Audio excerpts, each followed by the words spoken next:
Com Jesus, né? Nem se perguntar, já estão vencendo com Jesus, amém?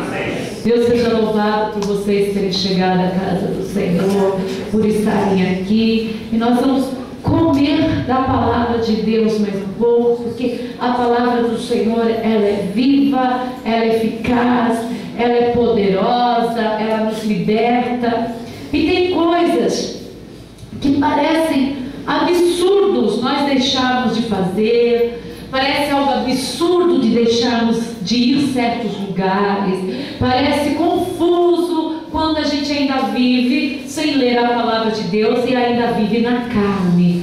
Porque a partir do momento que nós vivemos o Espírito de Deus na nossa vida, a palavra do Senhor na nossa vida, nós passamos a entender que muitas vezes somos impedidos pelo Espírito Santo de irmos a certos lugares, de recebermos certas pessoas, de entrarmos em certas portas, porque assim o Espírito Santo evita que sejamos envergonhados e aborrecidos. Porque Deus, em todo o tempo, Ele nos ama. Em todo o tempo, Deus cuida do seu povo. Em todo o tempo, Deus tem prazer de cuidar do que são seus. Aleluia!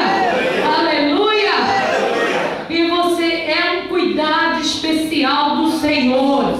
Não deixe o diabo te enganar com a emoção, com o sentimento, porque Deus, Ele cuida do seu povo em todo o tempo. Aleluia! Quando está abra comigo em Marcos capítulo 6, está assim: Jesus retira-se para Nazaré. Antes de começarmos a leitura, nós sabemos que quando Jesus era menino, quando ele nasceu, o anjo foi até José e pediu para que levasse o menino Jesus para as terras do Egito, para que Jesus não fosse morto por Herodes, porque Herodes estava perseguindo Jesus para matá-lo. Na verdade, Herodes representa Satanás na terra naquele tempo. E Herodes tinha medo que Jesus, sendo ele o Filho de Deus, viesse a reinar sobre o povo judeu, viesse a reinar sobre toda a terra. Na verdade, quem temia dentro do corpo de Herodes era o próprio Satanás, que está escrito em Apocalipse capítulo 12. Era o próprio Satanás, a antiga serpente, que tinha por objetivo tirar o Filho de Deus da jogada. Jesus vai para a terra do Egito, porque ele é dito como um estrangeiro. Daí, de repente, quando Herodes morre, o mesmo Espírito de Deus, o mesmo anjo, vai e avisa que Jesus já pode ser trazido de volta para suas terras. E ele vai para Nazaré, é um dos lugares. Aí Jesus é chamado Jesus de Nazaré, porque ele passa a habitar em Nazaré. Nazaré era um povo difícil, Nazaré era um povo complicado, em Nazaré não tinha nada de bom. Tanto é, igreja, estão acompanhando? Amém. Tanto é que quando Jesus começa a escalar os seus discípulos, quando começa a aproximação dos discípulos, a gente tem aquela parte que Jesus chama Pedro, que ele estava pescando, mas em João demonstra de uma maneira mais simplificada. Fala que André, um dos discípulos de Jesus, era discípulo de João Batista. E vendo Jesus, João Batista mostra que aquele era o que havia de vir. André começa a seguir Jesus. Aí Simão segue a Jesus. Daí vai outro irmão seguir a Jesus. De repente, um que se torna discípulo de Jesus é chamado pelo seu irmão. E ele fala: mas por acaso pode vir alguma coisa boa de Nazaré? Olha como Nazaré era mal olhado. É como uma região, vamos supor aqui de São Paulo, que é mal olhada. É como uma região do Brasil que é mal olhada. É um lugar que não poderia vir pessoas boas, quanto mais o próprio mestre vir de lá. Aí o Senhor Jesus fala com o discípulo: antes que te chamasse, eu te vi embaixo da figueira. Daí ele reconhece que Jesus é o Filho de Deus. Mas até então, em Nazaré não se tinha nada de bom para chamar a atenção. Tanto é que vamos ver agora em Marcos capítulo 6 que em Nazaré não tinha nada de bom mesmo. Está entendendo? Amém. E partindo dali chegou à sua terra, e os teus discípulos o seguiram. E chegando o sábado, começou a ensinar na sinagoga, e muitos, ouvindo-o, admiravam, dizendo: olha o tipo de admiração. Admira, mas não aceita o potencial de Cristo. Já viram isso? Tem pessoas que nos admiram tanto, e não aceita que nós somos pessoas humildes, que a gente vem de tal parentela, que somos pessoas sem estudo em tudo, porque ninguém vai ter estudo para tudo na vida, ninguém vai ser culto bastante para satisfazer o desejo de toda a humanidade, ninguém consegue ser tão poliglota e ser estudado em várias áreas desse mundo. É ou não é? O ser humano espera muito de nós e fica maravilhado conosco, porém não nos aceita. Isso acontecia com Jesus. E o admiravam, dizendo: de onde vêm essas coisas? E que sabedoria é esta que lhe foi dada?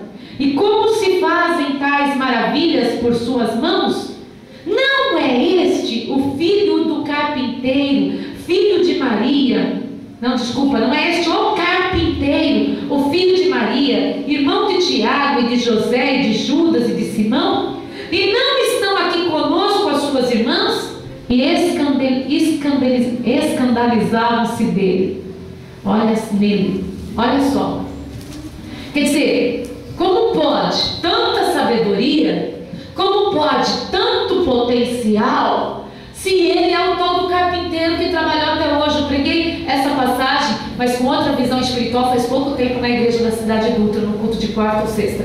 Mas veja bem, como pode, O carpinteiro não é o trabalhador? Isso tudo aonde? Em Nazaré, na própria terra de Jesus, onde ele cresceu praticamente, lá. Então daqui fala assim: e Jesus lhes dizia, imagine, Jesus com os discípulos, Jesus com aqueles que o admiravam, Jesus com aqueles homens que deixaram de trabalhar no que trabalhavam para seguir a Jesus, aqueles homens que entenderam que ele era o Filho de Deus, eram 12 admiradores fora as mulheres que seguiam Jesus. Está entendendo, igreja? Amém. De repente ele está lá com a sua equipe de trabalho, com aqueles admiradores que o seguiam. Chega as pessoas e falam: ele não é o carpinteiro? Ou seja, ele não é o que consertou lá os nossos móveis, ele não é o que consertou a nossa porta, ele não é marceneiro, mas ele não é o carpinteiro?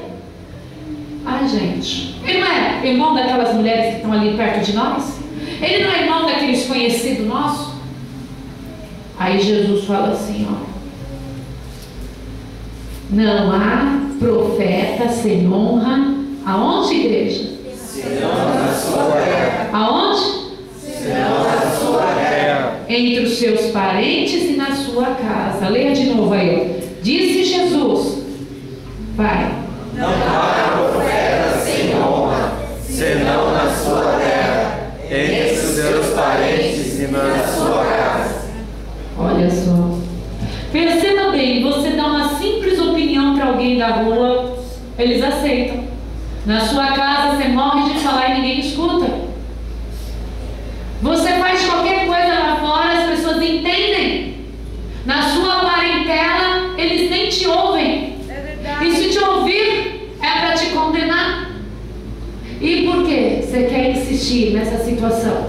Insista na situação de levar adiante a palavra de Deus. Não se prenda a isso, porque se nós nos prendemos a isso, não teremos saída. Escutaram? Amém. Escutaram? Amém. Se você permanecer batendo só nessa tecla, você vai perder os dons espirituais, vai perder ministério, vai perder tempo, vai perder a unção, vai voltar para o pecado, vai voltar para a imoralidade sexual, vai voltar para a miséria. Por quê? Porque não há profeta que tenha honra na sua terra, na sua parentela ou na sua própria casa. Como é verdade, meu O próprio Jesus. Não é a pastora Raquel, não é a pastora Cláudia, não são os bispos, os apóstolos que tem por aí, não é verdade? É Jesus. Está na tua Bíblia, está na minha Bíblia. Quando você às vezes sai mal, e eu também, porque nós saímos, é porque a gente esquece o que leu. Porque quando a gente lembra, a gente não comete os mesmos erros para chorar mais tarde. A gente crê e segue adiante. Aí você fala, mas pastor, ele foi assim para nos ensinar. E ele nos ensinou, aleluia. E não podia, ó, presta atenção, relembre, e não podia fazer ali obras maravilhosas. Somente curou alguns poucos enfermos, impondo-lhes as mãos, e estava admirado. Aí Jesus que admira, estava admirado da incredulidade deles. E que Jesus fez? Percorreu as aldeias vizinhas, saiu daí, foi saindo. Jesus foi saindo, porque enquanto Jesus curava multidões, em qualquer lugar que Jesus passava, Jesus não precisava nem pôr as mãos nos enfermos, bastava as pessoas tocar nas suas vestes, bastava Jesus passar pelo lugar, bastava Jesus conversar muitas vezes, ali Jesus impondo as mãos, olha o desgaste, hein? Impondo as mãos, ele curou ainda poucos. Verdade. Um Senhor que chegava e curava aos milhares, curou poucos. É um ensinamento para nós isso. Essa é a questão para nós mesmos.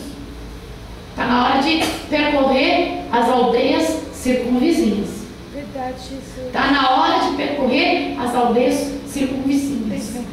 Diferente, por exemplo, que nós três estamos ali unidos na fé, nós estamos no corpo de Cristo ligado. Então, quando um está com uma dor, outro ora, quando um está triste, outro ora, e tudo é resolvido na hora, porque já está ligado no Senhor. Já não é mais a nossa casa, ali é a casa do Senhor, a extensão da casa do Senhor, né? É parte da subirmos com Jesus, é parte da obra de Deus, é diferente. Glória a Deus. Mas você vai lá levar sua esposa para um lugar diferente e de repente, mas você não é aquele lá? Aí você vai lá, né? Acabou de aceitar Jesus, está com uma nova fé, vai tentar falar com os parentes, de repente, você queria outro, você aprontava isso, aprontava aquilo, você trabalhava naquele lugarzinho à toa, nossa, você ainda ganha aquela mixaria, minha irmã? Você trabalhava ali, você tem certeza? Eu lembro do seu passado, eu lembro como você chorou. É assim que o diabo age. É assim mesmo. A incredulidade. Jesus admirou como eles se tornaram incrédulos. E ele deixa bem claro, eu passei por isso, vocês não precisam passar, eu já passei. E se vocês passarem, eu estou explicando. Não há profeta que tenha valor, que não tenha valor, sem honra, senão na sua terra, na sua parentela ou na sua casa. Olha só, olha só. A pastora Cláudia fez me lembrar que ela comentava com o meu esposo amado, que olha, o missionário Silvério, né, meu pai, ele ganhou tantas almas para Jesus, mas esse homem ganhou, que até hoje é onde a gente vai em encontro as pessoas que foram libertas e tiveram encontro, já as famílias, né, que já são frutos desse trabalho que ele teve na terra. E eu lembro que meu pai, ela lembrou, o Elias, meu pai ia evangelizando, toda semana ele ia evangelizando a família dele. E eu lembro bem assim que meu pai convidava para os cultos, meu pai chegou a levar em vários cultos que ele realizou. Eu lembro muito bem que foi numa cidadezinha próxima a onde a família dele mora. E de repente assim, aquele culto lotado, eu era criança, mas eu lembro, aquele culto lotado da missão que meus pais foram fazer. E os meus tios tudo junto lá, era próximo, meu pai levou todo mundo. Eu lembro que houve revelações, os enfermos foram curados, o avivamento, o Pentecoste, aquele poder de Deus, milagres. Eu lembro bem que meu tio, um deles, muito bonzinho até como ser humano, mas ele falava assim, meu irmão é um santo, meu irmão é um santo. E a gente estava lembrando isso no carro ontem, e meu irmão é um santo.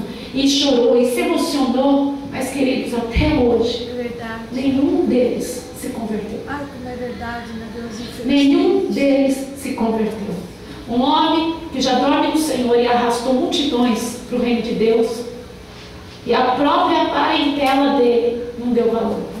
Todo dia que ele ia lá, a gente ia com frequência quando eu era criança. Verdade. Meu pai ia diante da idolatria que eles tinham erguida lá enorme, eu lembro bem claro isso. E meu pai falava toda vez contra a idolatria, provava na Bíblia, mostrava, minha mãe que ajudava, e levava filmes que era Super 8 na época, era de slide, minha mãe ia toda equipada ocupada levando os filmes, os slides, o projetor, tudo que ela passava na igreja de sábado, domingo, para os jovens. Lá na segunda-feira meus pais estavam levando, o evangelho levava as coisas, os regalos, né, para alegrá-los, e levava junto o filme, fazia todo mundo assistir, uns gostavam e brincavam e deixava a salinha escura e assistia todo mundo, porque era a última tecnologia da época. E nenhum se converteu. Agora pensou se ele ficasse olhando para isso? Pensou? Não tinha herdado o reino dos céus.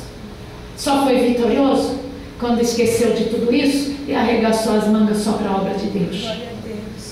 Não se desiluda se não acontecer aquilo que você tem projetado, porque Deus tem o projeto dele. Você para a obra de Deus. Você está designado, designada a ganhar multidões para o reino de Deus. Você está designado e designada a ganhar multidões para o reino de Deus. Você está designada a salvar multidões para o reino de Deus.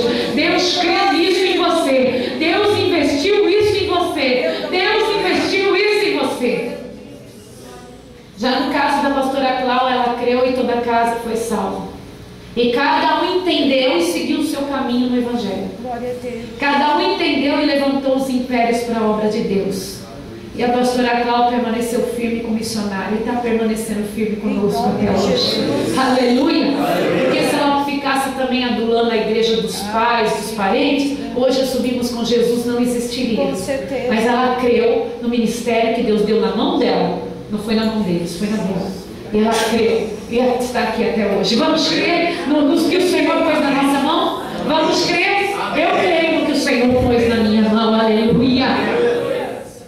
E chamou a si os 12 e começou a enviá-los de 2 em 2 e deu-lhes o poder sobre os espíritos imundos. Dava para falar: Jesus, olha, na sua terra, nos seus parentes, ninguém gostou de você, ninguém estava afim de você, você não operou milagre nenhum, eu vou pegar minha mochila e vou embora. Eles não pensaram assim, não. Jesus falou: vai em 2 em 2 e deu ainda poder e autoridade para eles expulsarem os espíritos imundos. Não deixa nada que você passe com seus familiares, com seus amigos, intimidar você, porque Deus já lhe deu autoridade para expulsar os demônios. Aleluia! Mãe, ore pelos seus filhos.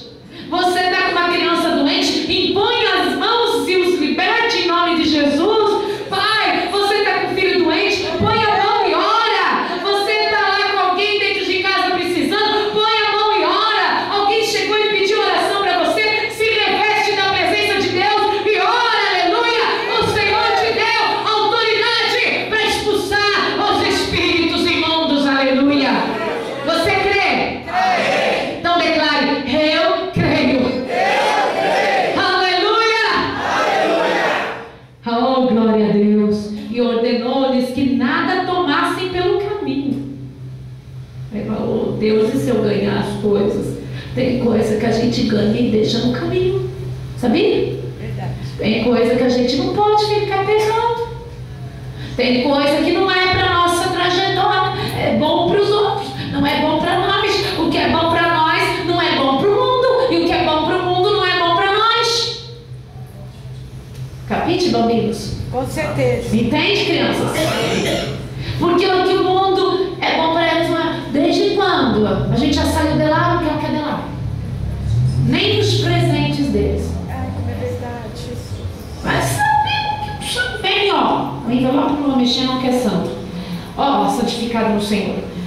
Tá lá, você ganha um presente. A pessoa tá assim: me investe uma raiva. Depois vem com aquela cara de falsidade: olha, eu ganhei essa caneta, lembrei em você, eu tenho que te dar, eu comprei, olha que lindo. E nós ainda vou balhar, eu vou assinar um monte de contratos abençoados. É assim? É sim, Senhor. Tem hora que você ora e santifica o objeto. Tem hora que você descarta. O Espírito te dará entendimento. Mas aqui o caso é outro, vamos lá. E ordenou-lhes que nada tomassem tomassem para o caminho, senão um bordão, nem alforjes, nem pão, nem dinheiro, nem cinto, mas que calçassem as sandálias, que não vestissem 2 túnicas. Ou seja, quem vai muito preparado não sai do lugar. É sim, Senhor. Né? Quem fica muito pensando no conforto não sai do lugar. E dizia-lhes: na casa em que entrardes, ficai nela até partirdes dali. E quando alguns de vós não receberem nem vos ouvirem, saindo dali, sacudir O pó que estiver debaixo dos vossos pés. em testemunho. Contra eles. Em verdade vos digo que haverá mais tolerância no dia do juízo para Sodoma e Gomorra do que para os daquela cidade. É forte. Mas que mania a gente tem, né? É maltratado, é desprezado, pega o pozinho da sandália, guarda e depois volta para dentro. É ou não é? É sim, Deus. Esse é o emocional da gente, que faz a gente rodar igual cachorro em volta do próprio, já sabe.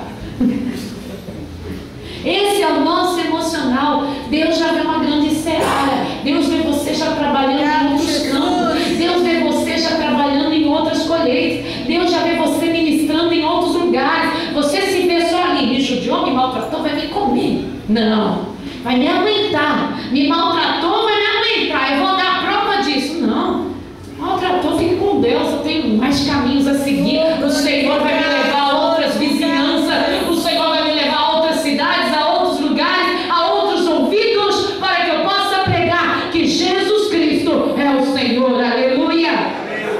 Seja, aleluia. Ano 12. E saindo eles, pregavam ao povo que... Se arrependesse. Pregavam ao povo que... Se arrependesse. Eles pregavam futebol? Não. Pregavam novela? Não. Você já viu que o povo de Deus só perde tempo falando? Verdade. Né? Ultimamente só perde tempo. Você vai numa rodinha, está perdendo tempo. O povo de Deus verdadeiro, ele está assim: meu Deus do céu, o que vai acontecer daqui a um tempo? É o final. Meu Deus, eu não sei se aquilo é aquilo, aquilo é aquilo outro.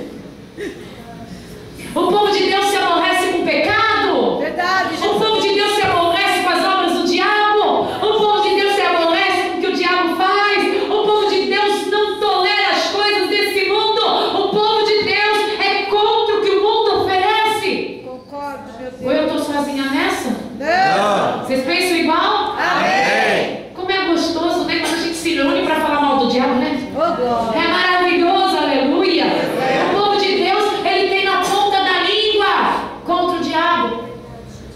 Não, pastor, eu também quando converso estou lá no Big Brother. Mas sai dessa, povo de Deus.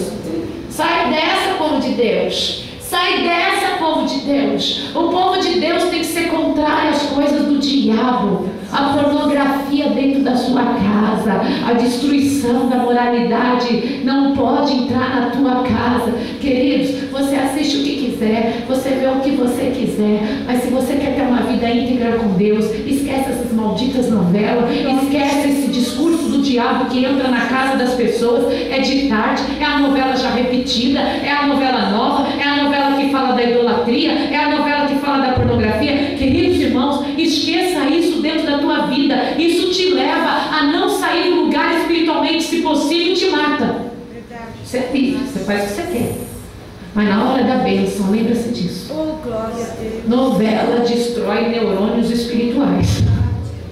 Grande Deus. Verdade. Verdade, bem? Novela destrói neurônios espirituais. Prova disso adesivo nos carros agora, né? Verdade. O povo mundano está aí, né? Já ficaram tudo devoto a um santo espírito aí, é isso? Sangue de Jesus tem poder. Eu só tenho unção, Jesus. Glória a Deus. É ou não é? Amém. Mas quantas ideologias além da idolatria, gente? Quantas ideologias são passadas? Quantas ideias falsas contra você? Você assiste algo que é contra você? Ou você não é crente? Eu Você é ou não é? Você sabe que esse nome foi nos dado pela perseguição aos apóstolos, os crentes. Você é crente? Eu sou. Você é aquele que baba falando em línguas? Eu sou. Você é aquele que fica cheio do poder de Deus? Eu Você é aquele que chora na presença de um Deus que ninguém vê, mas você sente ele?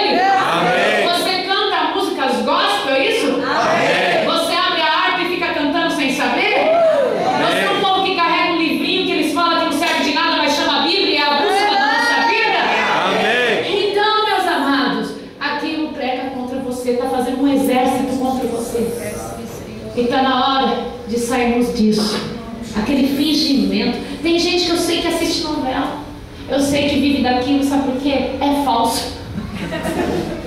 É falso. É falso no modo de olhar, no modo de agir, no modo de falar. Tanto homem quanto mulher. É verdade. A gente sabe. É uma coisa assim que a gente vê. Opa, hoje está na cena 230 da novela. É verdade. Você vê a pessoa está lá com aquela doutrina, está lá com aquele ensinamento. Ela não é ela é aquilo. Seres imitadores de Cristo. Eu quero mais de ti, Jesus. Leia a palavra. Oh, de Deus. glória a Deus. Você quer ver a tua personalidade verdadeira florescer em Deus? Ora. Oh, glória. Você sai da oração transformado. Você sai da oração, você se conhece. Você passa a se conhecer. É uma abertura, é um livramento, é uma limpeza. A oração é algo maravilhoso. Ora mesmo. Você começa com autopiedade, você termina transformado. Aleluia. Glória a Deus. Então, saindo eles, pregavam ao povo que se arrependessem e expulsavam o quê? Muitos demônios. O quê? Muitos demônios. Logo em seguida fala aqui, ó, e ungia muitos enfermos com óleo e os curava. Muito maravilhoso. Eu falei hoje para o meu esposo, tem igrejas, tem uma doutrina aí satânica. Olha, nem vale a pena falar o nome do indivíduo que já fez tanto mal para as coisas de Deus, falando que aquilo é a graça, já detonou tantas mentes, nem interessa falar. Mas ó, uma das coisas, para que o povo ficar com óleo ungido? É como um patuá, só acredita naquilo, porque é bíblico, olha. Jesus. Que é bíblico. O cara só falta rasgar a Bíblia e falar que é de Deus. Aqui, ó, expulsavam muitos demônios e ungia muitos enfermos com óleo e os curava. Oh, glória a Jesus. Aleluia! Esse é o nosso Deus, que nos dá autoridade naquilo que nem imaginamos. O derramamento de óleo significa o derramamento do Espírito Santo nessa terra. A unção de óleo significa o Espírito Santo na tua vida, e que o Espírito Santo seja presente em cada um de nós, e você tenha autoridade e poder para expulsar demônios. Aleluia! Poder, aleluia. Enquanto tudo isso acontecia, queridos, já estamos quase no fim. Enquanto tudo isso acontecia, havia um homem que estava sendo preso por amor à palavra, por amor à verdade. Ele estava perdendo a sua cabeça. O nome dele é João Batista. E a palavra de Deus fala assim: ele não era a luz, mas anunciava a luz que vinha. João Batista não era a luz, mas ele anunciava Jesus, Lindo a luz Deus. deste mundo. Obrigado, Jesus. E o mesmo Jesus que não pôde executar os milhares de milagres que fazia, foi o mesmo Jesus que, chegando os discípulos, todos felizes: Senhor, nós chegamos de dois em dois, olha, nós expulsamos demônio. Tem outra passagem que fala: alegrai-vos antes, não por expulsar demônios, mas pelo que vosso nome está escrito no livro da vida. Glória a Deus. Mas eles chegavam todo animados, imagino eu, lá pertinho do mestre: mestre, eu consegui. E o Senhor Jesus, com dó deles, porque eles estavam desgastados, estavam com fome, estavam sem dormir direito, o Senhor falou para eles: entra no barco, que eu vou levar vocês para o deserto para que ninguém nos perturbe. Vamos lá, vamos para comer. E está aí a multidão vendo Jesus entrando no barco com os discípulos. Ele está indo para lá, a gente chega primeiro. Foram lá para o deserto, e antes que Jesus chegasse com o barquinho deles, discípulos, a multidão já estava lá esperando Jesus. E Jesus, vendo aquele rebanho sem pastor, sentiu profunda compaixão daquele povo e começou a nos ensinar. O Senhor Jesus começou, foi lá no deserto e começou a ensinar aquela multidão, e curava, e ensinava. E na hora de mandar o povo embora, Jesus falou assim: eu não vou mandar esse povo embora sem comer. O mesmo Jesus que em Nazaré curou poucos, o mesmo. Está entendendo? Amém. É melhor a nossa estadia no deserto do que em casa de parente. E no deserto tem uma multidão esperando milagre, aleluia. Aí Jesus, diante daquela multidão, aleluia, ele falou assim: ó, não vou mandar esse povo embora não. Manda, Senhor, manda eles para as aldeias circunvizinhas para que comam. Jesus falou: não, eles vão desfalecendo o caminho, o que vocês têm aí para comer? Senhor, imagino que eles tivessem comido tudo dentro do barco até chegar. Senhor, nós só achamos aí alguém que tem 5 pães e 2 peixes. Oh, Jesus, então, manda o povão sentar tudo aí. Manda eles sentarem, porque nós vamos servi-los. Aleluia. Meu Deus. Olha só, com estranhos, com pessoas que não tinham nada a ver, com pessoas que não eram da mesma terra. 5 pães e 2 peixes alimentou toda a multidão. A gente às vezes fala muito com o povo só, mas vocês, com pouco que tem, podem alimentar, viu? Viu vocês obreiros? Uma multidão. Uma multidão. No lado de 5 pãezinhos e 2 peixinhos, nós podemos alimentar uma multidão. E vocês têm muito mais do que 5 pães e 2 peixes. Vocês têm muito mais do que 5 pães e 2 peixes. Verdade, vocês Jesus. podem alimentar uma multidão. Obrigada, meu querido. Que o Senhor te abençoe. Glória a Deus.